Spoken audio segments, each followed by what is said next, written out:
Donc, François-Xavier Oliveau, Initiative et Finance. Salut François-Xavier. Salut Stéphane. Je sais pas, on va essayer de faire un truc clair, tu vois, en 1h30. Et Allez. puis on le diffusera sur les réseaux. Et puis peut-être que, tu vois, la lumière va jaillir, j'en sais rien. Wilfried Galland, salut Wilfried, stratégiste Montpensier Finance. Wilfried, je commence avec toi quand même. Donc là, j'ai découvert l'existence d'un comité européen du risque systémique. Oui, qui dépend de la BCE. Qui dépend de la BCE. Oui, c'est une entité qui dépend de la BCE. Nous dépendons tous de la BCE. Mais eux particulièrement. Et donc qui a dit en fait le 20 septembre en plus, si je comprends bien. Ouais, c'est ça, hein, tout à fait. Qui a dit le 20 septembre, mais on l'a juste su à la fin de la semaine dernière, les risques de scénarios extrêmes, donc on parle de scénarios financiers évidemment, les risques de scénarios extrêmes se sont accrus, et en gros ils décrivent une spirale bancaire où tu aurais d'un côté des prix des actifs qui s'effondreraient, et donc les bilans des banques qui commenceraient à sentir le pâté, et puis des défauts sur un certain nombre de dettes. Voilà. Et là-dessus, sur ces entrefaits, pendant tout le week-end, c'est ça, Wilfried, une rumeur. Déjà, juste avant, on a quand même eu la Banque centrale d'Angleterre qui a dû intervenir en urgence. Alors, on va y venir après, à la Banque centrale. C'était quand même un événement un tout petit peu extrême. Oui, mais enfin... Oui, c'était un événement, pas en Europe, mais qui était un événement, pas dans la zone euro, donc ça ne dépendait pas de la BCE, mais c'était un événement financier. Allons-y avec la Banque d'Angleterre. Ils ont fait leur whatever it takes, point à la ligne, quoi. Ils ont fait Draghi. Mais ils l'ont fait parce que le système financier britannique menaçait de s'effondrer. Donc c'est un vrai sujet. C'est-à-dire, mercredi matin, il n'y avait plus d'acheteurs, il n'y avait plus de liquidité du tout sur les titres d'État britanniques qui servent de socle à l'ensemble du système financier britannique, qui est légèrement interconnecté avec le système financier mondial. Vous imaginez ce que ça peut donner. Et donc il a fallu une intervention. Barclays, le socle des grandes banques britanniques, c'est... le socle des grandes banques britanniques, ça s'appelle le yield, c'est la dette à 10 ans. Ça s'appelle, exactement, c'est la dette à 10 ans, le gilt britannique, absolument. Ça alors. Absolument. Et donc la Banque d'Angleterre a dû effectivement intervenir en acheteur de dernier ressort très très vite pour redonner de la liquidité à l'ensemble du système qui menaçait de se bloquer. Donc là effectivement on était dans le cas britannique, qui est un cas très spécifique, hein. On n'est pas du tout dans le même cas en Europe, mais on était dans le cas effectivement d'une fragmentation, d'une dislocation du système financier auquel il faut remédier très vite. L'avantage, c'est qu'on sait comment faire. Depuis 2008, depuis Lehman, on sait exactement comment faire. C'est pour ça que la Banque d'Angleterre a agi très vite et a arrêté d'ailleurs en disant non mais finalement on devait vous parler de quantitative tightening, on va pas le faire. Je sais même pas ce que c'est ça. De réduction du bilan. Ah, c'est l'inverse de quantitative. Voilà, en disant finalement on devait faire une communication demain dessus, on le fera pas. On verra quand. Donc ça veut dire, pour être clair, c'est revendre, commencer donc à réduire son bilan, revendre les titres de dette qui ont été achetés. Ou à minima, arrêter d'en acheter et laisser tranquillement s'éteindre sur 8-10 ans. Voilà, pour diminuer le bilan. Et on se rend compte, alors donc il y a eu le cas britannique, mais le sujet fondamental, c'est que la révolution de 2008, ça a été de mettre les banques centrales au cœur du système, en particulier au cœur du système de liquidité. Ça veut dire que les banques ne se prêtent plus vraiment de la liquidité entre elles, elles partent la liquidité auprès des banques centrales de chaque région, et les banques centrales redonnent de la liquidité. Ce qu'ils ont tenté de faire depuis quelques mois, c'est de réinverser la machine, c'est de dire il faut que le système se normalise. Quand on parle de normalisation, c'est pas uniquement sur les taux d'intérêt, c'est-à-dire se normalise, c'est-à-dire que de nouveau les circuits financiers de liquidité classiques fonctionnent, c'est plus à moi de fournir de la liquidité à l'ensemble du système, ça doit fonctionner normalement. Mais le problème, c'est que ça ne fonctionne pas normalement. On n'a plus le socle de liquidité qu'on avait avant. On voit d'ailleurs la volatilité sur les titres de dette qui monte, y compris aux États-Unis. On a une volatilité sur les titres de dette qui est en train de monter. Et donc tout ceci, ça nous dit quoi ? Ça nous dit qu'à force de remonter les taux très vite, très fort, et d'avoir créé ce qu'il faut quand même bien appeler un krach obligataire depuis quelques mois, on a effectivement maintenant des effets sur les institutions ou les pays, dans le cadre de la Grande-Bretagne, en plus quand il y a un événement fiscal budgétaire particulier qui arrive, fragilisé. C'est-à-dire qu'on voit qu'effectivement le système commence à turbuler. On a vu ce week-end des rumeurs, qui sont aujourd'hui que des rumeurs, mais qui montrent bien... Donc autour de Crédit Suisse. Mais qui montrent bien toute la tension qu'il y a. Qui, me disait Grégoire Favet, est notoirement une banque malade depuis des années. Voilà, mais justement, on s'intéresse après de plus en plus à ces éléments du système en disant, est-ce que c'est pas le maillon qui va potentiellement nous faire avoir ce que chacun redoute, c'est-à-dire une crise financière qui se cumule à la crise économique?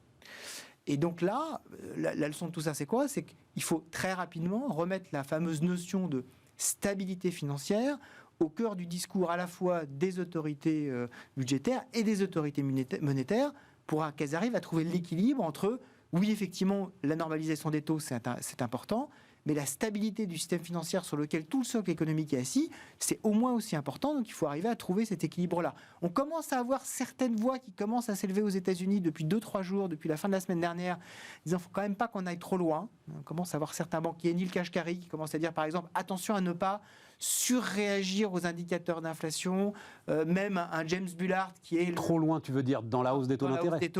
Même un James Bullard qui est normalement celui qui représente le courant le plus extrême en termes de normalisation, qui veut aller très très vite, très très loin, nous a dit ce week-end 4,5%, c'est-à-dire l'objectif des taux d'intérêt quand on regarde le marché. Quand on regarde le marché aux États-Unis, on voit qu'il cible 4,5% d'ici en gros 6 mois à peu près. Il a dit 4,5%, on est effectivement dans une plage qui me paraît raisonnable. Donc ça veut dire qu'on ne va peut-être pas aller plus loin. Ce n'est pas encore le cas de la Banque Centrale Européenne, qui continue à avoir un discours extrêmement agressif. Oui, mais qui ne pourra pas aller plus loin non plus. Et je pense, en tout cas je l'espère, que la raison va vite revenir, parce qu'on ne peut pas continuer à avoir, autour du système financier, planer cette espèce de spectre qui me paraît aujourd'hui pas fondé, mais à force d'en parler, on sait très bien comment ça fonctionne, à force effectivement de générer de la peur autour de ce système-là, le système commence à turbuler. Donc il faut que les adultes se mettent autour de la table et disent non mais c'est bon, on sera là, réglez vos tout petits problèmes d'énergie dont on va parler, vos petits problèmes d'inflation, mais on sera là pour garantir que le système reste stable. Attendons que les bonnes paroles arrivent. François-Xavier ? Je pense que l'indicateur de l'inflation en septembre aux États-Unis va être quelque chose d'assez intéressant à voir dans les quelques semaines qui viennent, enfin dans les jours qui viennent. Faudrait qu'elle commence à retomber, quoi. A priori, elle commence à retomber. Dans les anticipations d'inflation, on est vraiment en train de baisser. Ouais, et elle commence à retomber, mais là, en fait, en août, elle avait retombé moins que prévu, en fait. Et c'est ça qui avait d'ailleurs déclenché les 3/4 de points de base de la Fed. Ce qui est assez paradoxal, c'est qu'on n'est pas du tout sur une inflation monétaire. On est vraiment sur une inflation matière première. C'est-à-dire que je rejoins tout à fait Wilfried dans le sens où la hausse des taux n'est pas extrêmement opérante sur ce type d'inflation-là. Je veux dire, c'est pas ça qui va empêcher le gaz d'être très cher, s'il doit être très cher. C'est pas ça qui va empêcher l'OPEP de resserrer ses quotas de pétrole. Et donc, on est vraiment sur une inflation... Moins vrai quand même aux États-Unis qu'en zone euro. Moins vrai aux États-Unis qu'en zone euro, parce que tu n'as pas la question du gaz. Et d'ailleurs, c'est aussi pour ça qu'aux États-Unis, le fléchissement est plus net. Mais tu vas avoir de toute façon un effet de base sur l'inflation aux États-Unis et en Europe qui va venir au premier semestre de l'année prochaine, qui est lié au fait que on a beaucoup augmenté les prix suite au début de la base en Ukraine, et donc on va changer de point de comparaison. Et mécaniquement, on a déjà une baisse de l'inflation qui est en fait inscrite dans l'inflation l'année prochaine. Et donc, je pense qu'il y a effectivement besoin de calmer un peu le jeu au niveau des taux d'intérêt et de dire attention, ne tuons pas le malade par un traitement de cheval. Oui, mais on l'a beaucoup expliqué ici depuis 15 jours, ces fameuses anticipations que la Banque Centrale Européenne veut inverser. Effectivement, elle est parfaitement consciente, tout le monde l'est, que l'inflation n'est pas monétaire. Simplement, elle dit qu'elle est prête à casser complètement la croissance pour lutter contre l'inflation, et donc... Non, mais là, elle modifie les anticipations des agents économiques. Non, mais là, l'anticipation, c'est une récession. Enfin, tu vois, le niveau d'anticipation. Oui, le niveau d'anticipation aujourd'hui. Non, mais en bout de chaîne, si tu veux, le sujet, c'est les négociations salariales en zone euro, et l'idée qu'à un moment, tout le monde soit à peu près autour de la table à se dire, on va droit vers la récession, donc les gars, soyons sages. Voilà, c'est ce qu'elle cherche. Mais oui, enfin, on est déjà dans cet esprit-là. On est déjà dans cet esprit-là. Donc, sur les NAO, elle a quand même réussi. Elle réussit quand même un petit peu son coup, même si ça n'est pas une inflation monétaire. Voilà le truc. Peut-être. On peut toujours évaluer la part de... Enfin, en fait, non, on ne peut pas d'ailleurs. On ne peut pas évaluer dans ce qui est en train de se passer dans les perceptions de récession possible qui commencent à être assez largement répandues. On ne peut pas évaluer quel a été le rôle de la politique monétaire européenne et américaine. Donc, a posteriori, on peut interpréter. Ce qui est sûr aujourd'hui, c'est qu'on est à un niveau de tension du système qui mériterait qu'on fasse une pause des deux côtés de l'Atlantique. Et qu'on dise... Mais on ne va pas le faire. Il y a une prochaine hausse de taux en zone euro, c'est obligatoire. Toute la question, c'est... Elle est annoncée, surannoncée quand même, Wilfried. La hausse de taux n'est pas en doute. Ce qui est en doute, c'est la communication après la hausse de taux. C'est est-ce qu'il va y en avoir plusieurs? Quel rythme? Plus de 2, moins de 5. C'est ça qu'elle a dit, hein, Christine Lagarde. Elle avait dit juste avant qu'elle monte les taux, elle avait dit qu'en 2023, en 2022, elle ne pensait pas monter les taux, hein, et que 2023, c'était pas sûr. Donc c'est pas gravé dans le marbre. À partir du moment où le système financier commence à s'agiter fortement, tout le monde écoute, même les banquiers centraux. Voilà. Je suis d'accord avec Bissery. On a beau avoir fait d'énormes déclarations avant, le système financier s'agit, tout le monde écoute. C'est comme ceux qui ont des flingues en poigne. C'est quoi la phrase? Il y en a qui ont le flingue et il y en a qui creusent. Toi, tu creuses, c'est ça? On te divise en deux catégories, ceux qui ont un pistolet chargé, ceux qui creusent, toi, tu creuses. La poigne, c'est autre chose. Non, objectivement, il va y avoir un peu de pilotage à vue quand même. Et d'ailleurs, c'est bien parce que tu as tellement d'incertitudes. On parlait de l'Ukraine tout à l'heure, mais tu as tellement d'incertitudes. Alors, on n'en parlait pas, on en parlait entre nous, mesdames, messieurs. Ouais. Désolé, on n'est pas là, nous, pour parler de l'Ukraine. Non, mais tu as des incertitudes tellement fortes sur l'environnement à la fois géopolitique, macro-financier, que tu es obligé, ils sont tous obligés de piloter un minimum à vue quand même. Et c'est normal. Je veux dire, c'est pas du tout un reproche, hein, mais c'est tout à fait normal d'ajuster effectivement les politiques en fonction des Et est-ce que, je me demandais, est-ce qu'il y aurait justement dans ce contexte, un petit peu comme pour le climat, où on nous dit que les tempêtes seront non seulement plus nombreuses, mais de plus en plus virulentes. Ouais. De la même façon, pour les coups de chaud monétaires, à chaque fois, ça va être plus violent comme ça? En fait, c'est proportionnel, non pas à la quantité de CO2 dans l'atmosphère, mais à la quantité de dette dans l'économie, dans le système financier. C'est ça. C'est exactement la même chose. Ouais. D'après le dernier rapport du FMI, alors je prends ces chiffres-là parce que je les ai lus ce week-end, depuis 2008, on a rajouté 60 000 milliards de dollars de dette dans le système, dont 28 000 rien qu'en 2020. Ce qui veut dire évidemment... Mais tu me dis ça, j'ai pas de référence. C'est-à-dire qu'en fait... 60 000 milliards... Pour eux, ça veut dire... Enfin, 60 000 milliards, ça veut dire qu'on est... on est à 240 000 milliards de dettes pour eux, donc on a rajouté 60 000 milliards. PIB mondial. D'accord. Non, mais ça veut dire qu'on a rajouté 6 x 4, 24, un quart de 25% de dette, quoi, pratiquement. Exactement. Voilà, c'est ça. Et donc ça veut dire que par rapport, et c'est évidemment totalement beaucoup plus spectaculaire par rapport aux années 80 dont tout le monde parle, quand on a fait cette fameuse politique monétaire très restrictive pour justement calmer l'inflation. L'impact dans le système financier est extraordinairement élevé et l'impact dans le système économique est très élevé. Il suffit d'avoir des augmentations de taux de 100 points, de 1%, 2%, 3% pour avoir des coûts de financement qui s'élèvent et après, en fait, des contrats qui sont assis sur ces coûts de financement, qui sont des contrats financiers et des contrats économiques, qui vont répercuter et démultiplier toutes ces hausses-là. Et donc, effectivement, on a une espèce de démultiplicateur du crédit, même si, effectivement, si Clément était là, il nous dirait, mais non, c'est pas exactement ça, le démultiplicateur du crédit, mais on a une Clément Aura, un professeur d'économie, qu'on embrasse. Si on avait, effectivement, si on pouvait mesurer ça, on mesurait qu'effectivement, on a un démultiplicateur financier de l'effet de la dette dans l'économie. Et là, effectivement, de plus en plus, il faut faire très attention à ce qu'on fait. Il faut y aller avec d'infinies précautions. Et on rajoute à ça la force du dollar. Oui, bien sûr. Et l'instabilité monétaire, globalement. Et de son lieu, puisque la rattrape les pays émergents endettés en dollars et qui n'en sortent plus, eux non plus. Pays émergents et entreprises de pays émergentes qui sont obligées de s'endetter en dollars. Je ne sais plus où j'ai vu ça. Est-ce que tout ça ne va pas amener un nouveau... Alors, c'est des grands mots. Alors, ce n'est pas les Grenelles, pour le coup, c'est les Bretton Woods. Les accords du Plaza. Une nouvelle grande réunion des grandes banques centrales du monde ou des grands argentiers du monde. On pense effectivement à la réunion de Bali. Alors, j'y pense pas parce que je ne la connais pas, mais tu vas me raconter la réunion de Bali, vas-y. La réunion de Bali qui a lieu le 15 novembre prochain, qui effectivement, c'est le grand G20. Donc c'est les ministres des Finances qui y vont ? Voilà, ministres des Finances et banquiers centraux. Enfin, voilà, on a pas mal de gens qui sont impliqués et qui, sur le même modèle que ce qui s'était passé lors du G20 Finances de Shanghai en 2016, c'est le dernier qui a stabilisé les monnaies face à la chute du yuan.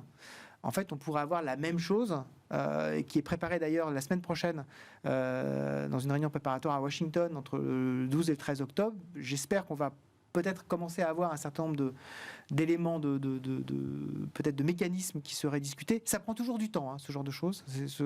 Ça met tellement tellement de parties autour de la table et il y a tellement d'éléments de souveraineté attachés à la monnaie que mettre par exemple des Chinois, des Américains, des Anglais, des Européens autour d'une table pour qu'ils parlent, et des Japonais et des Coréens, pour qu'ils parlent d'une même voix pour la stabilité de leur devise, c'est souvent un peu compliqué. Mais là, tout le monde y a réellement intérêt parce qu'on voit qu'on a cette force du dollar, on a la baisse du yen qui est quand même extraordinairement forte. On a vu encore ce matin, on a touché le seuil des 145 yens, on est retombé, on voit que la banque centrale japonaise intervient à chaque fois, le won coréen est également touché. Donc il ne faut pas rajouter de l'instabilité monétaire à nos problématiques actuelles. Et même les États-Unis, la force du dollar, c'est formidable pour eux parce que ça leur permet effectivement de calmer les anticipations d'inflation, ça c'est très clair.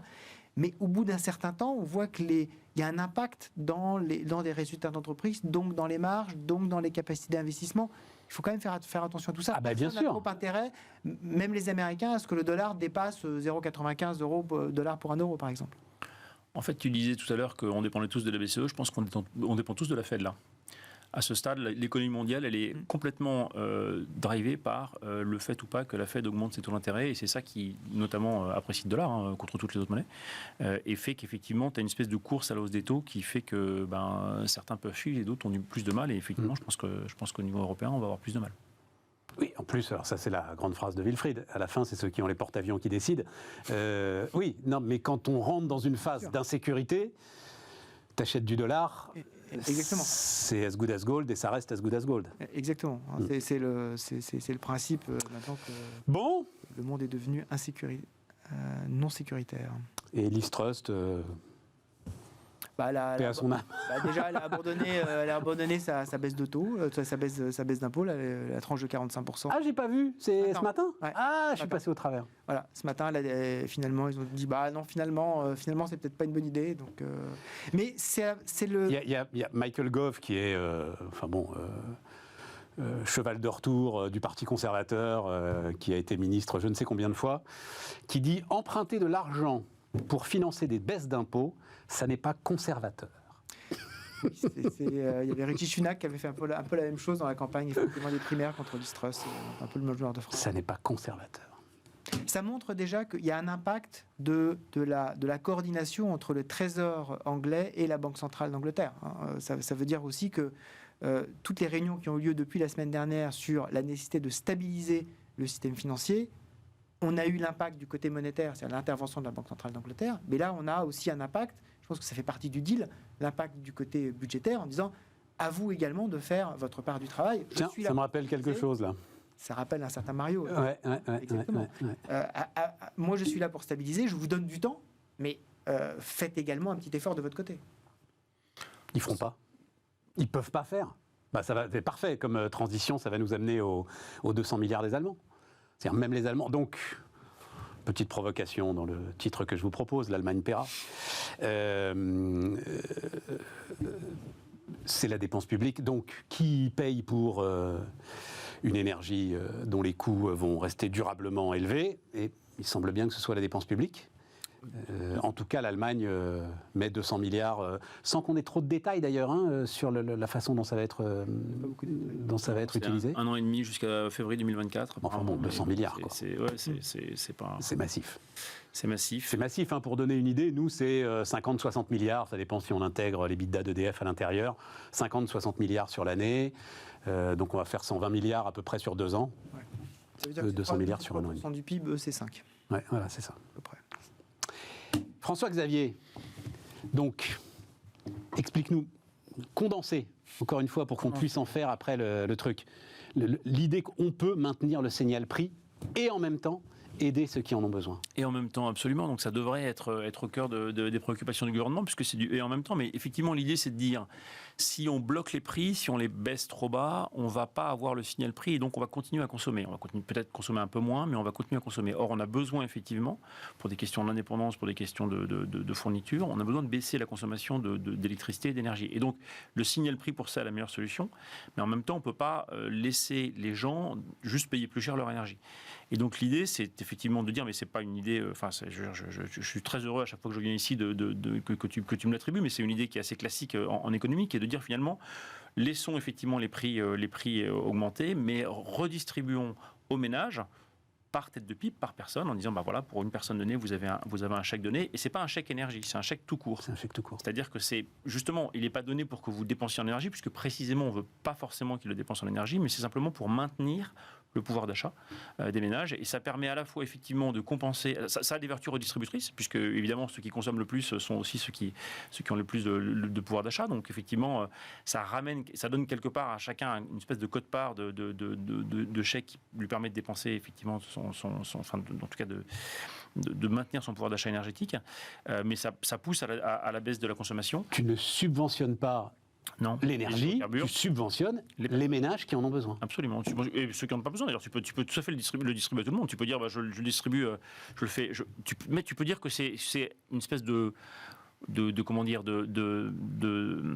contribution pour payer ton chauffage ou ton énergie que tu distribues à tout le monde, mais qu'effectivement les ménages les plus modestes vont plutôt se retrouver gagnants puisqu'ils ont normalement une facture énergétique qui est moins élevée que les ménages aisés, et donc effectivement ils vont peut-être gagner un peu d'argent sur ce sujet-là, ou en tout cas ne pas en perdre, et effectivement les ménages les plus aisés vont Je pense que la France, le gouvernement français, c'est plutôt tu fais des chèques à ceux qui en ont besoin. Bon. Tu peux aussi faire des chèques à ceux qui en ont besoin, mais dans les deux cas c'est possible. Enfin, dans les deux cas tu peux effectivement garder une partie du système. Après, ils en ont gardé un peu, ils ont gardé 15% du gaz pour l'année prochaine.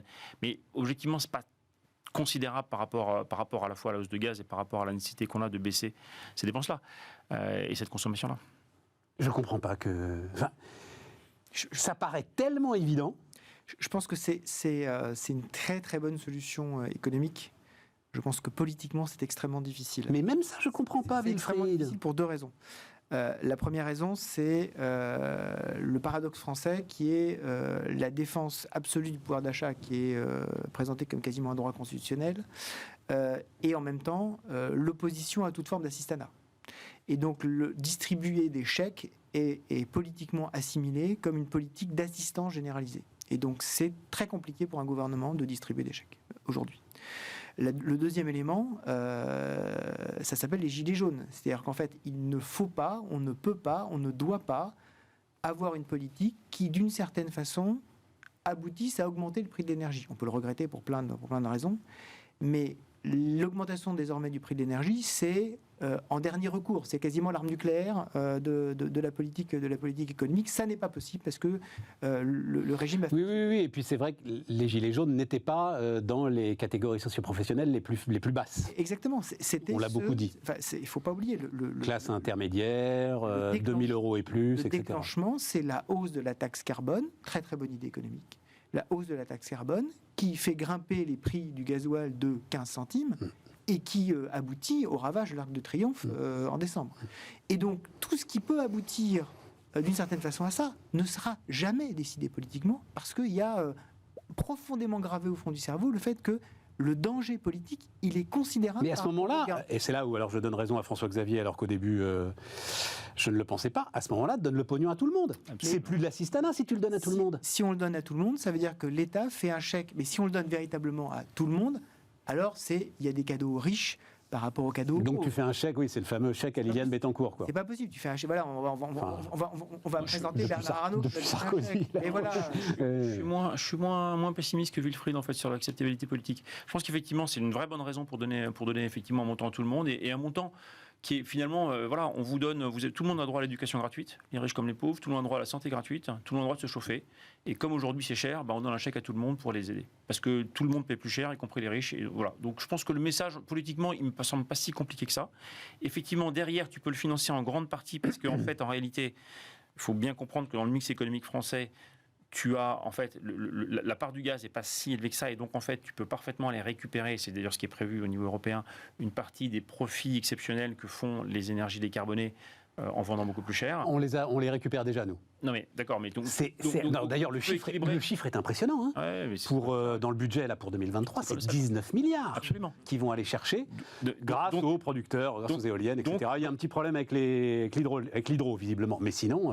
Donc tu peux effectivement avoir un mécanisme qui te permet de laisser monter un peu les prix. Oui, et puis de toute façon, le sujet n'est même pas là, François-Xavier, puisque tu as prévu de dépenser 50 milliards pour subventionner l'essence. Oui, donc tu arrêtes de le subventionner et que ces 50 milliards deviennent des chèques que tu distribues aux gens. Voilà, le sujet est là. Comme ça. Mais donc, en gros, tu peux le faire de façon non aberrante d'un point de vue finance publique. En tout cas, ça peut se monter relativement aisément. Et alors, sur la dimension gilets jaunes, moi, je pense qu'il y a une vraie différence entre le prix de marché d'un produit augmente et je mets une taxe dessus. C'est-à-dire que les gilets jaunes ne sont pas révoltés alors, ils ne sont pas révoltés parce que le prix du pétrole a augmenté. Le prix du pétrole augmente à 2 euros, à 2 Oui, euros. je comprends ce que tu dis. C'est la taxe. C'est pas la même acceptabilité. Les gens. Et donc ça veut dire que tout ce qui est déjà intégré dans les taxes, on l'oublie ou pas dans le Non, mais ça veut simplement dire qu'en termes d'acceptabilité, c'est pas du tout la même chose de dire le gouvernement de manière discrétionnaire a décidé d'augmenter les taxes et il y a une guerre en Ukraine, le gaz augmente et l'énergie augmente. C'est pas pareil. Et donc c'est pas. Oui, mais à ce moment-là, ils diront ce qu'ils ont commencé à dire d'ailleurs avant la mise en place de la ristourne, baisser les taxes. Mais non, mais la réalité.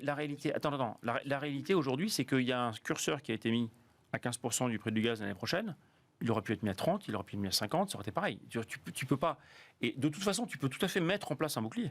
Parce que vu honnêtement le départ du prix de l'énergie, tu n'es pas obligé de laisser complètement flotter les prix de l'énergie. Tu peux simplement mettre en place une protection un peu plus haute qui permet d'avoir un tunnel mais qui garde une incitation un peu plus forte. Très honnêtement, 15%, ça va piquer pour certains, moins pour d'autres. Et donc, tu auras moins de signal prix, moins d'incitation prix que si tu es à 30-40. Et donc, moi, j'aurais effectivement préféré un schéma où tu mets éventuellement un cap pour pas que le prix explose complètement. Mais simplement, tu laisses le prix augmenter quand même de manière assez forte pour avoir ce signal prix. Et effectivement, ensuite, tu redistribues. Ça, je pense que c'est politiquement acceptable. On reparle de ça dans un instant.